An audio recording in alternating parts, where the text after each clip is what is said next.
Hello guys, welcome to another video. তো করে বড় বসে বসে না একদমই বোরিং হচ্ছিলাম। তো হঠাৎ করে শান্তনুদা কল করলো, চল বাইরে ঘুরে আসি। আর ঘুরে যাবো কোথায়? বড় বাজার। তো বড় বাজারের প্ল্যানটা হঠাৎ করে হয়ে গেল ক্যান্সেল। তারপর আমরা সবাই মিলে গেলাম একটা বাজারে, যে বাজারটার নাম একদম জানি না।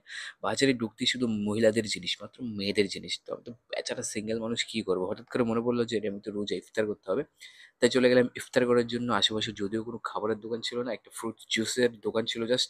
ওইখানে ঢুকে আমরা ফ্রুট আর বাইরে দেখো খাবার পেয়ে কি কত খুশি। গরিবদের খাওয়ালে বলেছিল পুণ্য করতে, এমনি তো আমি রোজা ছিলাম, পুণ্য করছি, তারপর আবার গরিবদের খাইয়ে আরো বেশি পুণ্য কাজ করে নিলাম।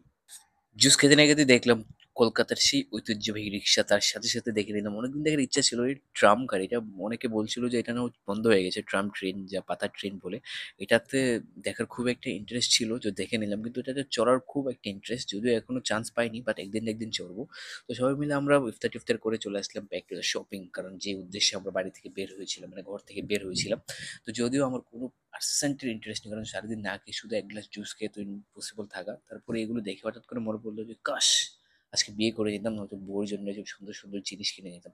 তারপরে মানুষগুলোকে দেখে বলছি, এত গরমের মধ্যে তারা কি করে আসে শপিং করতে। তারপর আমরা একটু এসি বাস্তাস খাওয়ার জন্য একটা শপিং মলে ঢুকে গেলাম।